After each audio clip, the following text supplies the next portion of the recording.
తెలంగాణలో నెలకొన్న భయానకమైన పరిస్థితులు, అరాచక పరిస్థితులు, వీటి సందర్భంగా మరి తెలంగాణ ప్రజలతో కొన్ని ముఖ్యమైన విషయాలు పంచుకోవాలని చెప్పేసి ఈ మీడియా సమావేశం పెట్టడం జరిగింది. ఈరోజు చాలా బాధగా ఉంది నాకు ఈ మాట మాట్లాడుతున్నందుకు, కానీ చెప్పక తప్పడం లేదు. ఈరోజు తెలంగాణలో శాంతి భద్రతలను పరిరక్షించాల్సిన పోలీసు శాఖ,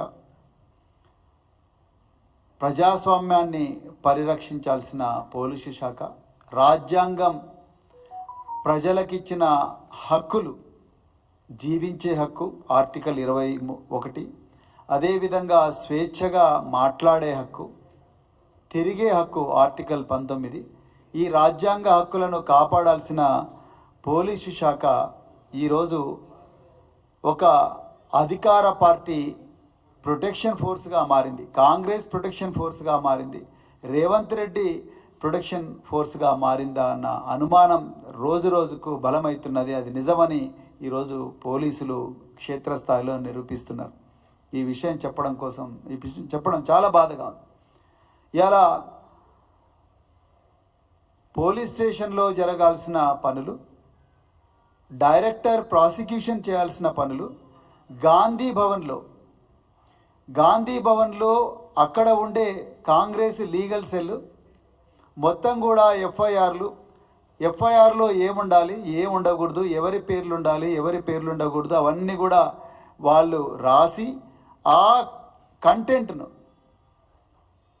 మరి వాళ్ళ కార్యకర్తలకు ఇస్తే, వాళ్ళ కార్యకర్తలు మేఘాల మీద ఆదిలాబాద్ నుండి అలంపూర్ దాకా, కొడంగల్ నుండి కోదాడ దాకా ఎక్కడ నుంచి వీలైతే అక్కడ వాళ్ళు కేసులు పెడుతున్నారు బీఆర్ఎస్ పార్టీ నాయకుల మీద.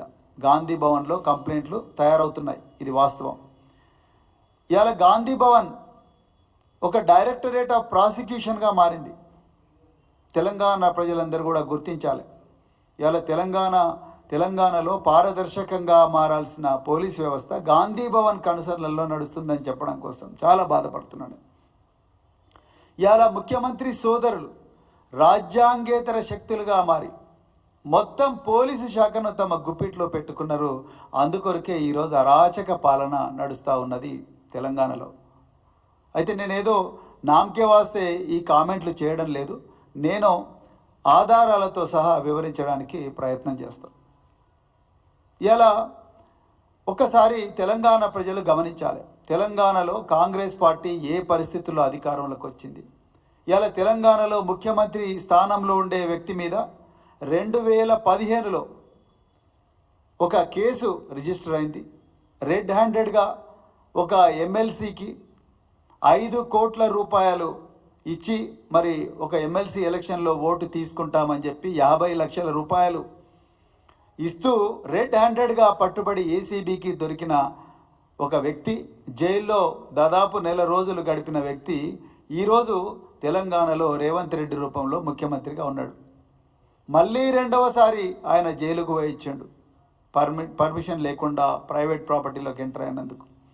సో ఈ విధంగా జైలుకు 2 సార్లు పోయించిన రేవంత్ రెడ్డి గారు ఇవాళ ముఖ్యమంత్రి పీఠం మీద కూర్చొని తానే ముఖ్యమంత్రి, తానే హోంమంత్రిగా మారాడు. ఇది పోలీసు శాఖకు పెద్ద సవాలుగా, ఒక ప్రతిబంధకంగా దాపురించిందనడానికి మీకు ఈ ఒక్క ఎగ్జాంపుల్ చాలు. ఇదొక్కటే కాకుండా ఈరోజు పోలీసు శాఖ చేస్తున్న పనులు చూస్తే మీకు క్లియర్గా అర్థమవుతుంది. అన్నం ఉడికిందా లేదా అనడానికి అన్ని మెతుకులు పిసకాల్సిన అవసరం లేదు, కేవలం ఒక 2 మెతుకులు పిసికితే చాలు. ఇలా ఏ పాపం ఎరగని కేటీఆర్ గారి మీద, ఆయన పార్టీ సీనియర్ నాయకులు, వర్కింగ్ ప్రెసిడెంట్, దాదాపుగా 10 సంవత్సరాలు ఇండస్ట్రీ శాఖ మంత్రిగా, అదేవిధంగా ఐటీ శాఖ మంత్రిగా, మున్సిపల్ అడ్మినిస్ట్రేషన్ శాఖ మంత్రిగా, పంచాయతీరాజ్ శాఖ మంత్రిగా, రూరల్ డెవలప్మెంట్ శాఖ మంత్రిగా ఎన్నో శాఖలు సమర్థవంతంగా నిర్వహించిన ఒక రాజకీయ నాయకులు ఈరోజు ఆయన మేడిగడ్డకు పోయి మేడిగడ్డ పరిస్థితి చూద్దామంటే దాని మీద ఒక కేసు. చార్మినార్ దగ్గర పోయి మీటింగ్ పెడితే అక్కడ ఒక కేసు. ఈ మేడిగడ్డ కేసు అయితే ఎంత హాస్యాస్పదం అంటే, ఆయన పోతే డ్రోన్లో ఈయన పోయినట్టుగా పిక్చర్ తీసిండ్రు. ఆ డ్రోన్ వల్ల మేడిగడ్డ బ్యారేజ్కి డ్యామేజ్ అవుతుందని ఎఫ్ఐఆర్లో రాసిండ్రు పోలీసులు. అంటే మీరు అర్థం చేసుకోవచ్చు ఏ విధంగా పరిస్థితి ఉన్నది. కేటీఆర్ గారి మీద 6 కేసులు. మూసీ నది సుందరీకరణ పేరుతో 1,50,000 కోట్ల కుంభకోణానికి రేవంత్ రెడ్డి ఆయన అనుయాయులు మరి కుట్ర చేస్తే, కేటీఆర్ గారు ఆ రోజు మేము కూడా ఉన్న వారితోని, కేటీఆర్ గారు కిషన్ బాగ్లో పోయి ప్రజలందరికీ ఏ విధంగా కుట్ర జరుగుతున్నది వాళ్ళ ఇళ్ళని కూల్చడం కోసం అనేది ప్రజలకు సోదాహరణంగా తన అనుభవంతో వివరిస్తే ఈరోజు దాని మీద కూడా కేసు పెట్టిండ్రు. వారు అన్నారు, ఏమన్నారు, నువ్వు చీఫ్ మినిస్టర్వా అన్నారు. ఆ మాటను తీసుకొని గాంధీ భవన్లో కంప్లైంట్ తయారు చేసి ఇక్కడ కాదు ఎక్కడో ఊట్నూరులో ఉన్న ఆత్రం సుగుణ అనే ఒక కాంగ్రెస్ కార్యకర్తకు పంపిస్తే ఊట్నూరులో కిషన్ బాగ్లో జరిగిన దానికి ఊట్నూరులో కేసు రిజిస్టర్ చేసిండ్రు. అంటే గాంధీ భవన్ ఏ విధంగా ఆపరేట్ చేస్తుందనేది దయచేసి తెలంగాణ ప్రజలు గుర్తించాలి. ఆ విధంగా కేటీఆర్ గారి మీద దాదాపుగా 6 కేసులు రిజిస్టర్ చేసిండ్రు. ఇక ప్రతిరోజు మేము అక్కడ అరెస్ట్ చేస్తాం, ఇక్కడ అరెస్ట్ చేస్తాం, అది చేస్తాం, ఇది చేస్తామని తమకు అనుకూలంగా ఉండే మీడియాతోని భయపెట్టించి ప్రలోభపెట్టి రకరకాల విధాలుగా మరి రూమర్స్ క్రియేట్ చేస్తూ ఉన్నారు. ఇక అది ఒకవైపు ఉంటే, ఇక హరీష్ రావు గారి మీద ఈరోజు మనం ఇక్కడ మాట్లాడుతున్నాము.